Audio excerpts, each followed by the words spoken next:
ఆయనకి మన రమేష్ గారు ఎంపీగా పోటీ చేస్తున్నారు. ఆయన వాళ్ళిద్దరూ వచ్చి నాకు మీ ఆశీస్సులు కావాలి అంటే ఆయన ఈరోజు దా నాకు కూర్చోబెట్టి నాకు 5 కోట్లు ఇచ్చారు. నువ్వు ఇంత కష్టపడుతున్నావు, కౌలు రైతుల కోసం, రైతాంగం కోసం కష్టపడుతున్నావు, నేను నీకు 5 కోట్లు ఇస్తున్నాను జనసేన పార్టీకి అని చెప్పారు.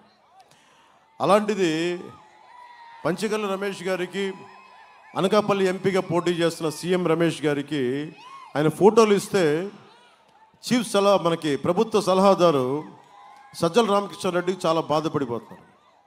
ఇంతమంది కలిసి వచ్చిన ఏమో నక్కలు, తోడేళ్ళు, ఇంకా రకరకాల మాట్లాడారని.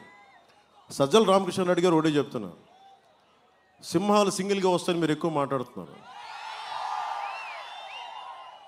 సజ్జల రామకృష్ణారెడ్డి గారు, మనం ఉంటుంది జంతు ప్రపంచంలో కాదండి, మానవ ప్రపంచంలో ఉన్నాం. సరదాగా నేను అత్తారింటికి దారే సినిమాలు నేను అంట, సింహం గడ్డం గీసుకొని నేను గీసుకుంటాను, అది సరదాగా అంటాం, ఏదో మీ చేత చప్పట్లు కొట్టించడానికి. దాన్ని నేనే సీరియస్గా తీసుకోను.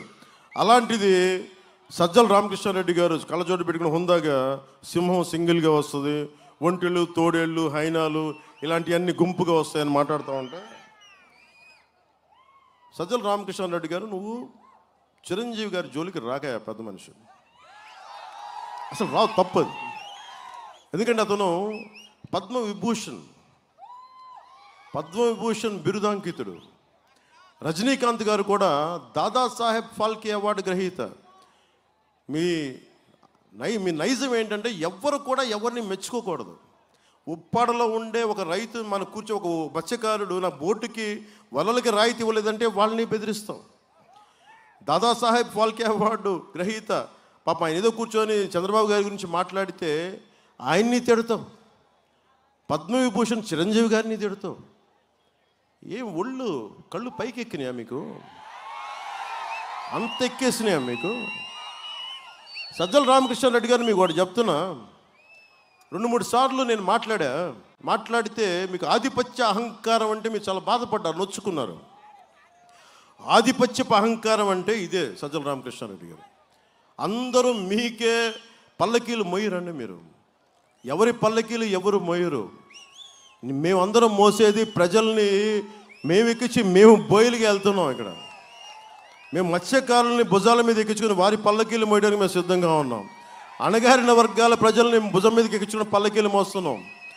ఆధిపత్యపు అహంకారం అంటే నోరుకి ఏదొస్తే అది మాట్లాడటం, ఎవరింట్లో ఆడబిడ్డల గురించి నోటికి ఏదొస్తుంది మాట్లాడటం. ఆధిపత్యపు అహంకారం చూపించుకు సజ్జల రామకృష్ణారెడ్డి గారు. నేను మీలాంటి గుండా విధంగా మాట్లాడవాళ్ళు చాలామంది చూసి వచ్చాను, నేను చాలా తెగించి వచ్చాను రాజకీయాల్లోకి. సో నోరు అదుపులో పెట్టుకొని మాట్లాడండి సజ్జల రామకృష్ణారెడ్డి గారు.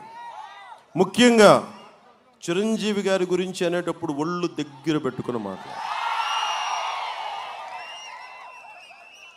అందరూ కలిసి అంటే ఒకటి మీద వస్తున్నారు, జగన్ మీద ఎంత బలంగా ఉన్నాడో అని తెలుస్తుంది. ఒక ర్యాబీస్ వచ్చిన ఒక సునకం ఉంటుంది, మనం వెళ్ళిపోయి సింగిల్కి వెళ్ళాం, 5-6 మంది వచ్చారా జాగ్రత్త వడ్డీలు నువ్వు ఇట్రా పట్టుకో, దాన్ని కట్టేసి కూర్చోబెట్టి పక్కన పెడతాం. దాన్ని మీ వైసీపీ ప్రభుత్వం ర్యాబీస్ వచ్చిన ఒక కుక్కలా తయారైంది, ఎవరిని పడితే వాళ్ళని గరిచేస్తుంది. అందుకని మీరు ఏదైనా మాట్లాడితే మీరు మమ్మల్ని హైనాలు, తోడేళ్ళు, నక్కలు అన్నారు కాబట్టి మీరు ర్యాబీస్ వచ్చిన కుక్కలు మీరు.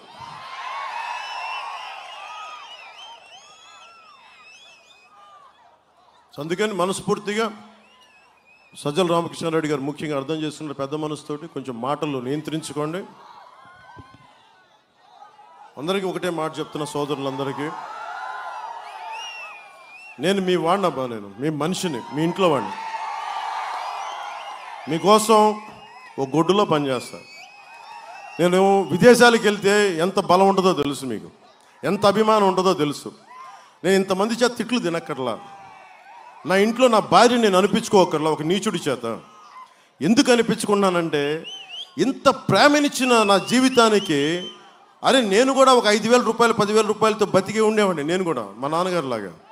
కానీ భగవంతుడు నాకు ఈ శక్తి ఇచ్చినప్పుడు ఆ శక్తిని తిరిగి సమాజానికి దారపోయడానికి నేను వచ్చాను ఇక్కడికి. 70,000 కుటుంబాలకి టీఏలు డిఏలు ఇవ్వాలి పోలీస్ కుటుంబాలకి, టీఏలు డిఏలు సరెండర్ లీవ్స్ డబ్బులు ఇవ్వాలి 70,000 కుటుంబాలకి. ఉసురు తగలకుండా పోద్దా? అందుకని ఇలాంటి ప్రభుత్వం అందరూ పక్కన పెట్టండి, కూటమి ప్రభుత్వాన్ని ఎన్నుకోండి. జనసేనని ఇక్కడ పిఠాపురంలో పనిచేస్తున్న గాజు గ్లాస్ గుర్తు మీద